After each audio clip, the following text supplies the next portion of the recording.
নমস্কার বন্ধুরা, আলিয়াজ লাভ কিচেনে সবাইকে স্বাগত। আজকের রেসিপিটা খুবই সহজ এবং সামান্য উপকরণ দিয়েই বানানো হবে। এটা একটা ডিমের রেসিপি। হট করে যদি বাড়িতে কেউ কখনো এসে যায়, আমরা ভাবি চটজলদি কী একটা বানিয়ে দেব। এটা খেতেও যেরকম সুস্বাদু, বানানোও সেরকম সহজ। এটা মিনিট 15 হাতে সময় নিলে কিন্তু এটা বানানো হয়ে যাবে। তাই এটা বলবো যেটা একবার বানিয়ে দেখবেন, খেতেও কিন্তু অসাধারণ, বানানোও সহজ। তাই আসুন কী দিয়ে বানিয়েছি এটা দেখুন। প্রথমে একটা মশলা বানিয়ে নেব। এখানে নিয়েছি একটা বড় মাপের পেঁয়াজ, 4টে কাঁচা লঙ্কা আর 1 টেবিল চামচ পোস্ত। লঙ্কাটা যে ঝালটা নিজের মতো নেবেন। এটা একটা পেস্ট বানিয়ে নিতে হবে। এবার একটা কড়ার মধ্যে কিছুটা পরিমাণ আমি তেল গরম করতে দিয়েছি। এখানে সাদা তেল গরম করতে দিয়েছি, কারণ এটা রান্নাটা সাদা তেল হলেও ভালো লাগবে। এখানে আমি একটা বড় মাপের পেঁয়াজ ভালো করে কুচিয়ে নিয়েছি। এই পেঁয়াজটা আমি একটু বাদামি করে ভেজে নেব। খুব বেশি পুড়িয়ে কালো করে ফেলবেন না, একটু গোল্ডেন যে কালারটা হবে, সুন্দর মতো একটা লাল কালার হয়ে গেলে কিন্তু এটা তুলে নেবেন, তাহলে কিন্তু এটা হয়ে যাবে। দেখুন সুন্দর একটা কালার চলে এসেছে।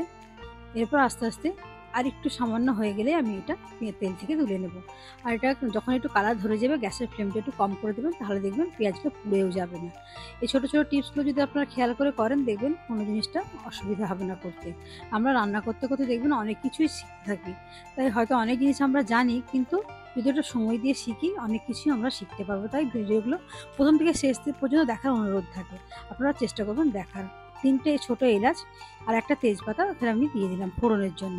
ফোড়নটা যেই কয়েক সেকেন্ড হয়ে যাবে, এর মধ্যে আমি দিয়ে দেবো সেই পেঁয়াজ, পোস্ত আর কাঁচা লঙ্কার যে পেস্টটা বানিয়ে রেখেছিলাম, সেই পেস্টটা দেওয়ার পরে এখানে দেখবেন আর এমন কিছু আমার মশলা লাগবে না, খুবই অল্প মশলা। আপনাদের প্রথমেই আমি বলেছি যে রান্নাটা হবে, তাই এখানে এর মধ্যে দেবো আমি একটা ছোটো চামচের আদা রসুন বাটা। বেশি আদা রসুন বাটা দেবেন না, আদা রসুনটা অল্প পরিমাণ দেবেন। একটা ছোটো চামচের হাফ চামচ আমি 4 চামচে দিয়েছি। আর স্বাদ মতো দেবো নুন। ব্যাস, আমার মোটামুটি মশলা বলতে শেষ হয়ে গেল। আর কিন্তু কোনো মশলা এখানে পড়বে না। এই মশলাটা দেওয়ার পরে, যেহেতু আদা রসুনটা কাঁচা, তাই একসঙ্গেই দিয়ে দিলাম, যাতে ভাজার পরে মশলাটার গন্ধটা চলে যায়। ওই জন্য ভাজতে ভাজতে যখন দেখবেন বেশ মশলাটার মধ্যে তেল ছেড়ে এসেছে, মশলাটা বেশ দানাদার মতো হয়ে গেছে, তখন বুঝতে পারবেন যে আপনার মশলাটা কষানো হয়ে গেছে। আপনারা দেখেই বুঝতে পারছেন যে মশলাটা বেশ অনেকটা সুন্দর মতো হয়ে গেছে আমার কষানোটা। এরপর আস্তে আস্তে দেখুন তেলটা কিন্তু বেশ ভালোই এটার মধ্যে ছেড়ে এসছে। এরপর মোটামুটি আমার মনে হচ্ছে মশলাটা হয়েই এসছে। এর পরের প্রসেসটা আমি করতে পারি। এরপর এর মধ্যে আমি দিয়ে দেবো একটা ছোটো বাটির 1 বাটি দুধ। এই দুধ দিলে কিন্তু রান্নাটা খুব সুন্দর খেতে হয়। জলে কিন্তু অতটা সুন্দর হয় না, তবে কেউ যদি চান জল দিয়েও করতে পারেন। আর ওই একই বাটির হাফ বাটি জলও আমি দিয়ে দিলাম। কেন শুধু 1 বাটি জল দিলে কিন্তু আমার ডিমের রেসিপি তো, ডিমটা আমার সেদ্ধ হবে না, সেই জন্য হাফ বাটি জল কিন্তু আমার আরও দিতে লাগলো। এরপর এর মধ্যে 4টে ডিম আমি ফাটিয়ে ফাটিয়ে দিয়ে দেবো। দেখবেন আলতো করে দেবেন, যাতে কুসুমটা না ভেঙে যায়। যেরকম আমরা পোচ বানাই, সেরকম করে আস্তে আস্তে করে এই জলটার মধ্যে দিয়ে দেবেন।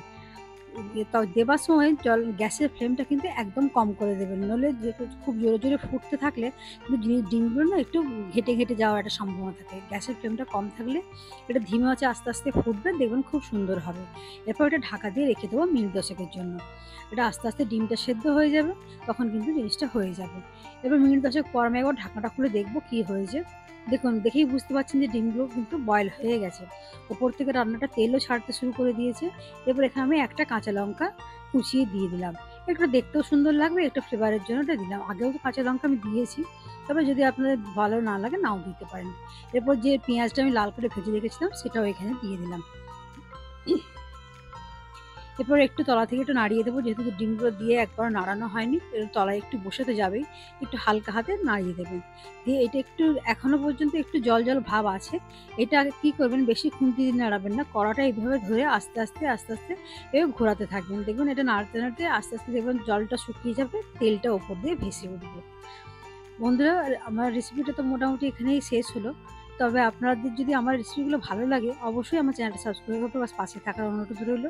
পাশে থাকা বেল নোটিফিকেশনটা অবশ্যই অন করে দেবেন, যাতে আমার আপলোড করা যে কোনো ভিডিও সবার আগে আপনাদের কাছে পৌঁছে যেতে পারে। ভিডিওগুলো লাইক শেয়ার করবেন, কোনো জিজ্ঞাসা থাকলে অবশ্যই কমেন্ট করবেন। আমার রেসিপিটা পরিবেশনের জন্য তৈরি। আপনারা ভালো থাকবেন, সুস্থ থাকবেন। ফিরে আসবো অন্য কোনো দিন অন্য কোনো ভিডিও নিয়ে।